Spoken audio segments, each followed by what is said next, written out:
February 16, 2003 ይህ ታሪክ ባለሙያዎች የዘመኑ ታላቁ የአልማዝ ዘረፋ ብለው የሚጠሩትን ድርጊት ስለፈጸመው ሰው ነው። ይህ ሰው ለ2 ዓመት ሲያቅድ ቆይቷል። 10 የሚሆኑ ዘመናዊ የደህንነት ንብርብሮች፣ የሙቀት መቆጣጠሪያዎችን እና የንብረት መመርመሪያዎችን ጥሶ ገብቷል።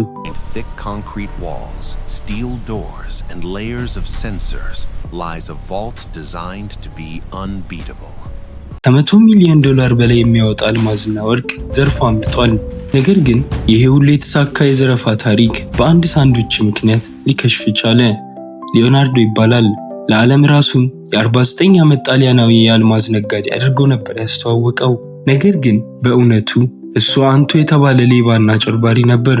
በ2001 እንደ አውሮፓውያን ዘመን አቆጣጠር ሊዮናርዶ በቤልጂየም ወደሚገኘው የአንትወርፕ አልማዝ ማዕከል አመራ።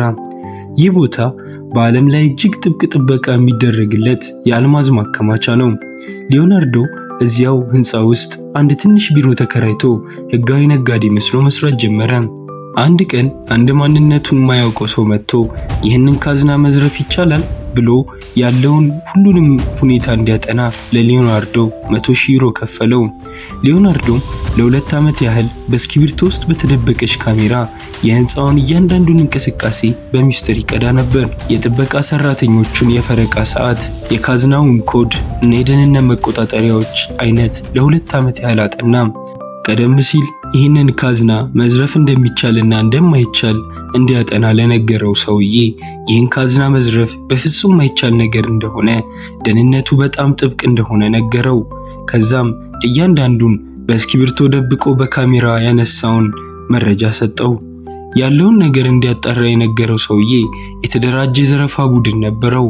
ከጥቂት ወራት በኋላ ሊዮናርዶን ወደ አንድ ሚስጥራዊ መጋዘን እንዲመጣ ጠየቀው።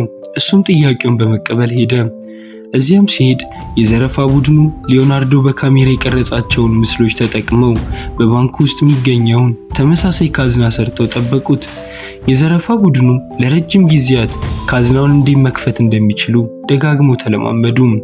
የካቲት 2003 እንደ አውሮፓውያን ዘመን አቆጣጠር ቁርጡ ቀን ደረሰ። ሊዮናርዶ በመኪና ሆኖ አካባቢውን ሲሰልል 4 የዘረፋ ቡድን ጓደኞቹ ወደ ህንፃው ጀርባ ክፍል በመሄድ ከዛም መሰላል ተጠቅመው ወደ ህንፃው ሰርገው ገቡ።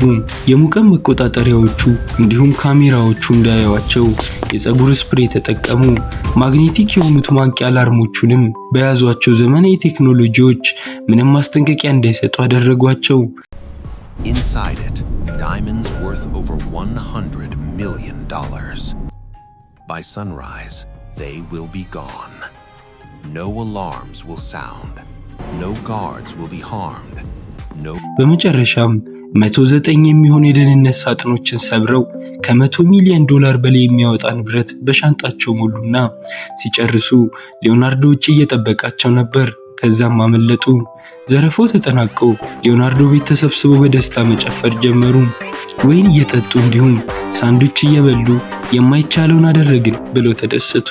ከዛም ሲጨርሱ የነበረውን ቆሻሻ የበሉበትን እንዲሁም እነሱን ሊያጋልጥ የሚችል ደረሰኝ በአንድ ከረጢት ውስጥ አደረጓቸው። በማግስቱ ሊዮናርዶና ስፒዲ የተባለው የቡድኑ አባል በመኪና ወደ ጣሊያን ጉዞ ጀመሩ። በመኪና ውስጥ የዘረፋው ማስረጃዎች ያሉበትን የቆሻሻ ከረጢት ይዘው ነበር። ስፒዲ በጣም ፈሪ ስለነበር በድንገት ከባድ ድንጋጤ ያዘው። ይህ ቆሻሻ ከተገኘ እንያዛለን ብሎ መጮህ ጀመረ። ስፒዲ ሊረጋጋ ስላልቻለ ሊዮናርዶ መኪናውን ከዋናው መንገድ ወጣ ያለ ጫካ መንገድ ላይ አቆመው። ሊዮናርዶ ቆሻሻውን ሊያቃጥለው ሲል ስፒዲ በድንጋጤ ከረጢቱን ቀዶ ቆሻሻውን መሬት ላይ በተነው። ሊዮናርዶም ስፒዲን ካረጋጋው በኋላ ለማንኛውም ማንም አያገኘውም ብሎ ቆሻሻውን ማቃጠሉን ትቶት ሄደ። ከጥቂት ቀናት በኋላ አንድ አርሶ አደር መሬቱ ላይ የተጣለው ቆሻሻ አይቶት ተናደደ። ያየውም ወረቀት እንዲሁም ጓንቶች እንግዳ ነገር ስለሆነበት በተጨማሪም አካባቢው መቆሸሹ በጣም ስላናደደው ልጆች ቆሻሻ ጥለውብኛል ብሎ ለፖሊስ ደወለ። ፖሊሶችም ከመጡ በኋላ ቆሻሻውን ሲፈትሹ የአንትወርፕ አልማዝ ማዕከል የሚል ወረቀት አገኙ።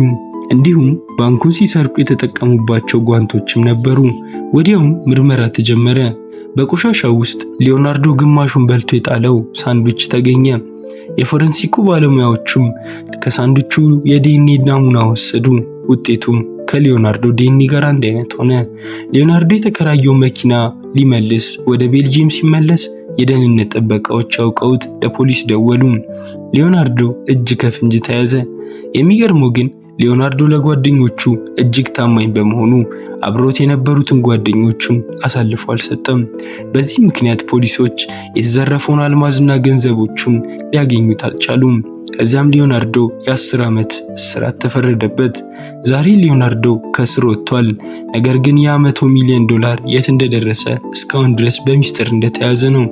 እናንተስ ምን ትላላችሁ? ይህንን ሁሉ ያቀዱ ሰዎች በአንድ ሳንዱች ይያዛሉ ብላችሁ አስባችሁ ታውቃላችሁ? ሐሳብ አስተያየቶን ያጋሩን።